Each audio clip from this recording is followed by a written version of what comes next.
नमस्कार दोस्तों, स्वागत करता हूं आप सभी का फिर से आपके अपने YouTube चैनल पर। दोस्तों आज हम 30 कोशिका से संबंधित बहुत ही ज़्यादा महत्वपूर्ण प्रश्नों को देखने वाले हैं जो आपके परीक्षाओं के दृष्टिकोण से सबसे ज़्यादा महत्वपूर्ण है। अगर आप किसी भी भर्ती बोर्ड परीक्षाओं की तैयारी कर रहे हैं तो ये वीडियो आपको जरूर देखना चाहिए, क्योंकि ये वीडियो आप लोगों को बहुत कुछ देकर जाने वाला है। तो चलिए शुरू करते हैं।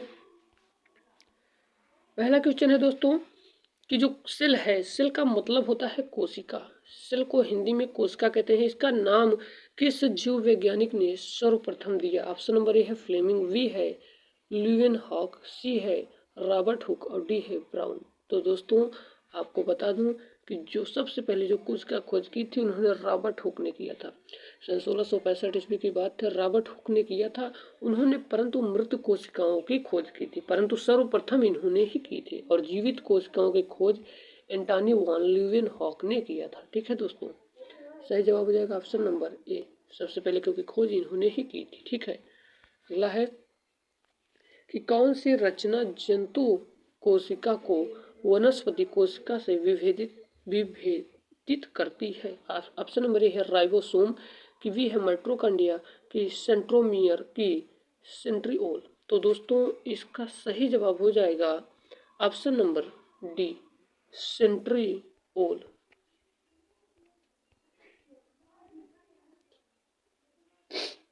सेंट्रिओल हो जाएगा।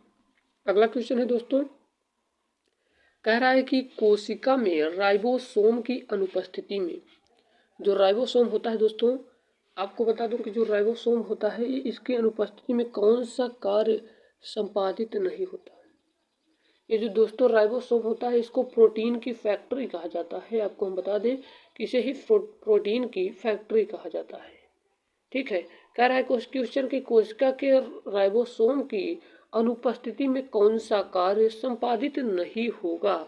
ऑप्शन नंबर ए है श्वसन, बी है उत्सर्जन, सी है प्रोटीन संश्लेषण, डी है कार्बोहाइड्रेट संश्लेषण। तो दोस्तों आपको बता दूं कि राइबोसोम की अनुपस्थिति में कार्य श्वसन होगा, उत्सर्जन भी होगा, परंतु प्रोटीन संश्लेषण नहीं होगा दोस्तों। तो सही जवाब हो जाएगा ऑप्शन नंबर सी। ठीक है, हम लोग चलते हैं अपने अगले प्रश्न की ओर। हमारा चौथा नंबर का प्रश्न है, कह रहा है कि यदि माइटोकॉन्ड्रिया, पहले आपको माइटोकॉन्ड्रिया को समझा देते हैं। माइट्रो प्लस कांडिया, ये दो शब्दों से मिलकर बना हुआ है माइट्रो प्लस कांड्रिया। दोस्तों माइटोकॉन्ड्रिया को हम सूत्र कणिका भी कहते हैं, क्योंकि ये कणिकामय होता है। इसकी खोज अल्टमैन ने किया था। ठीक है दोस्तों, क्वेश्चन अब क्या कर रहा है, क्वेश्चन को हम लोग समझते हैं कि यदि माइटोकॉन्ड्रिया का काम करना बंद कर दे, अच्छा ठीक है, तो कोशिका में कौन सा कार्य नहीं होगा? एक चीज आप लोग याद रखना दोस्तों, कोशिका का ये एक ऐसा भाग है जो ऑक्सीजन शोषण करता है, इससे ही ऊर्जा प्राप्त होती है दोस्तों। तो कौन सा कार्य नहीं करेगा? ऑप्शन नंबर ए है कि भोजन का अवकरण, ऑप्शन बी है भोजन का ऑक्सीजन, सी है भोजन का पाचन, डी है भोजन का अवशोषण। तो दोस्तों इसका सही जवाब हो जाएगा ऑप्शन नंबर बी, भोजन का ऑक्सीजन। आपको भी बताया कोशिका का एक ऐसा भाग है जो ऑक्सीजन शोषण का काम करता है, यानी ऑक्सीजन। ठीक है, अगला क्वेश्चन हम लोग चलते हैं दोस्तों। हमारा दोस्तों 5 नंबर का प्रश्न कह रहा है कि कोशिका का ऊर्जा ग्रह किसको कहा जाता है? कोशिका का जो ऊर्जा ग्रह का मतलब होता है पावर हाउस। तो आपको बता दूं, जो कोशिका का ऊर्जा ग्रह है उसे माइटोकॉन्ड्रिया को कहा जाता है, क्योंकि इससे ही ऊर्जा प्राप्त होती है। ठीक है दोस्तों, अब हम लोग चलते हैं अपने अगले प्रश्न की ओर। अगला प्रश्न देखने वाले हैं। हम जितने भी प्रश्न बता रहे हैं ये भर्ती बोर्ड परीक्षाओं में पूछे गए सभी प्रश्न हैं। ठीक है, हम लोग चलते हैं अपने अगले 6वें नंबर के प्रश्न की ओर दोस्तों। 6वां नंबर का प्रश्न है हमारा कि कौन सबसे बड़ा कोशिका अंग है?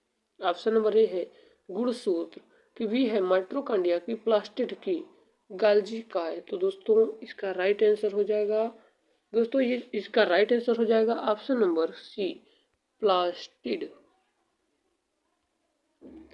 ठीक है, हम लोग चलते हैं अगले प्रश्न की ओर दोस्तों।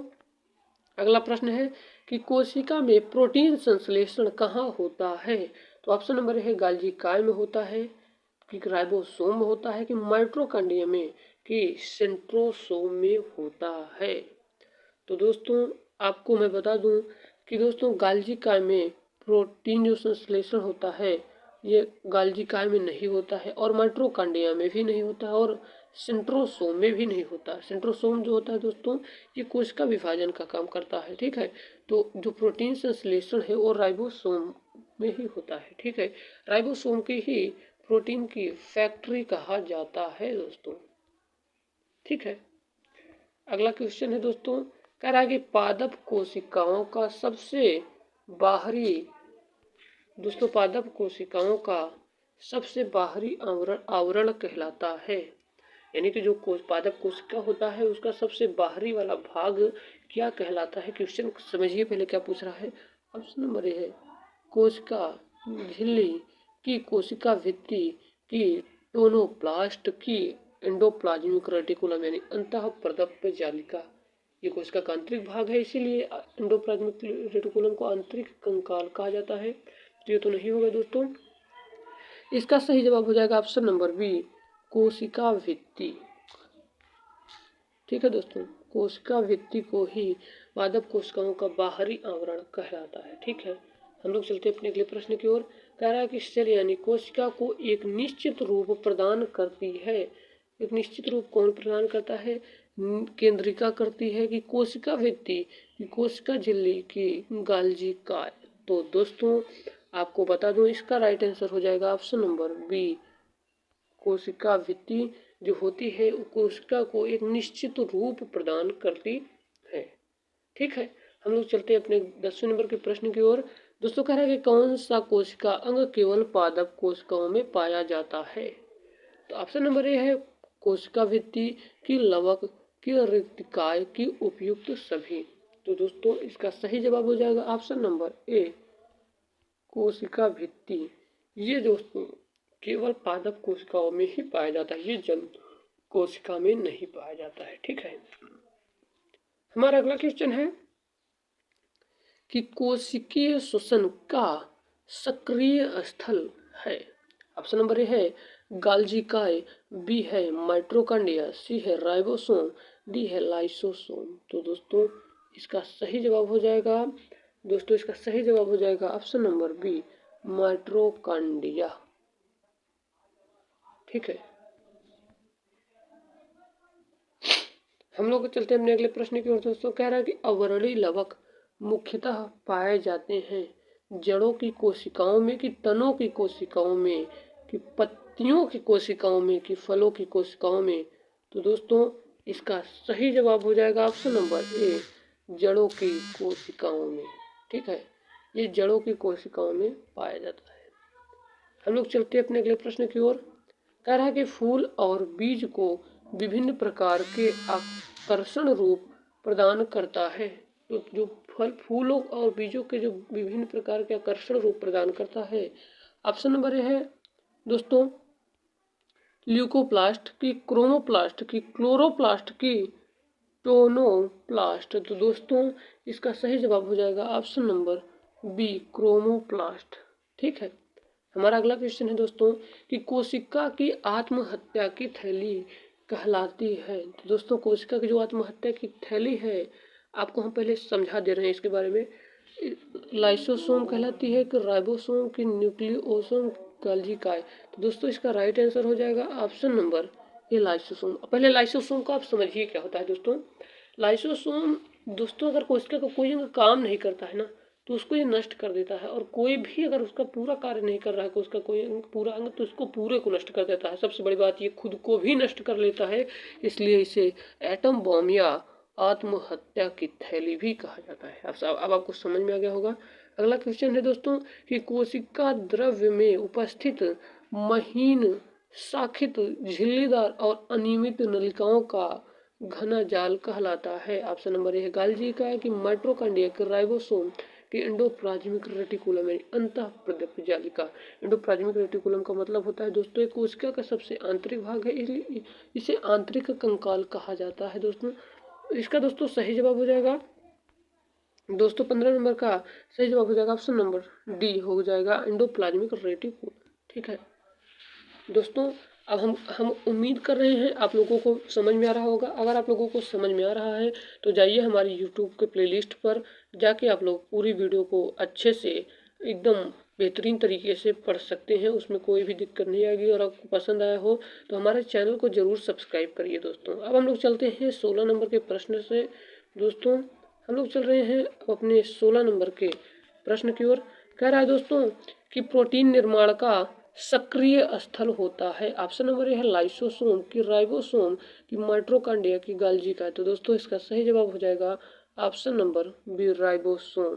ठीक है, प्रोटीन निर्माण का जो सक्रिय स्थल है वो राइबोसोम कहलाता है। ठीक है, हम लोग चलते हैं अपने अगले प्रश्न की ओर। कह रहा है कि लाइसोसोम में पाया जाने वाला एंजाइम जिनमें जीवद्रव्य को घुला देने या नष्ट कर देने की क्षमता होती है वह कहलाता है सेल स्पेस की, साइटोप्लाज्मा की, न्यूक्लियोप्लाज्मा की हाइड्रोलाइटिक एंजाइम। तो दोस्तों इसका दोस्तों सही जवाब हो जाएगा option number D hydrolytic enzyme. ठीक है, हमारा अगला प्रश्न है कि 80% यानी 80% का मतलब 80% से अधिक सेल में पाया जाने वाला पदार्थ।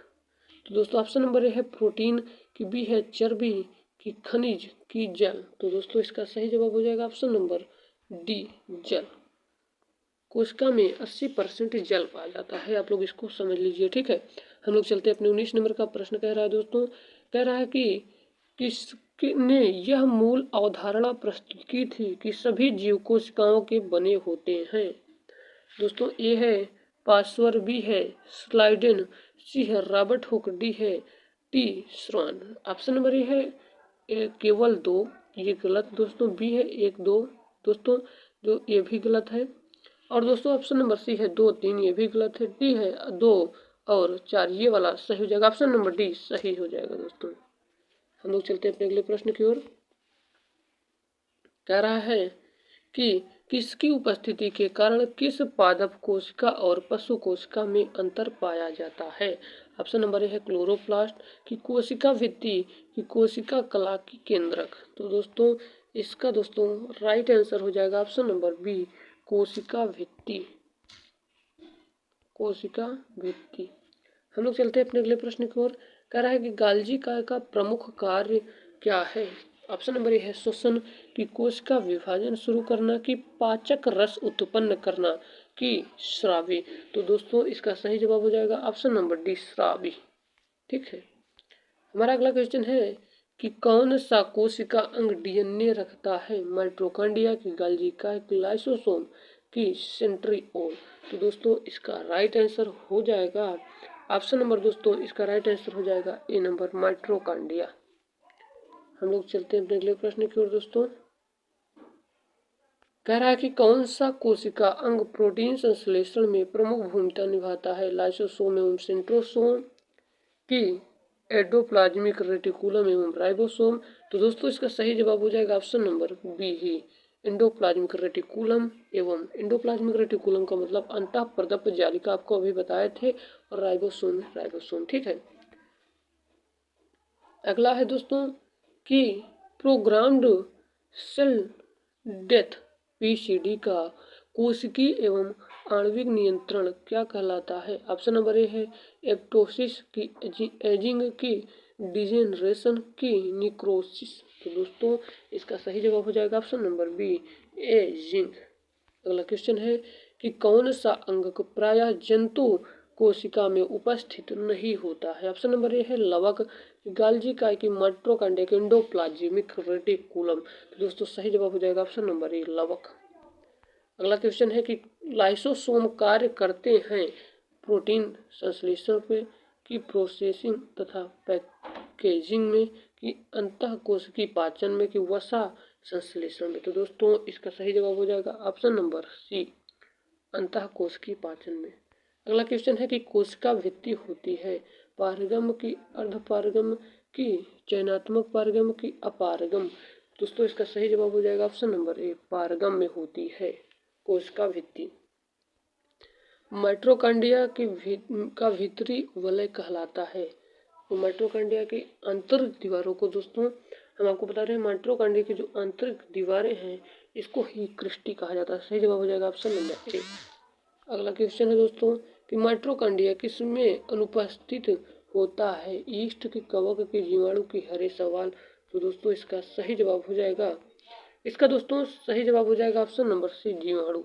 अगला क्वेश्चन है कि जीव द्रव्य शब्द का सर्वप्रथम प्रयोग किसने किया था? ऑप्शन नंबर ए है डार्विन, की पुनकिंजे, की जानरे, की हैचिसन। तो दोस्तों इसका सही जवाब हो जाएगा ऑप्शन नंबर बी, पुनकिंजे।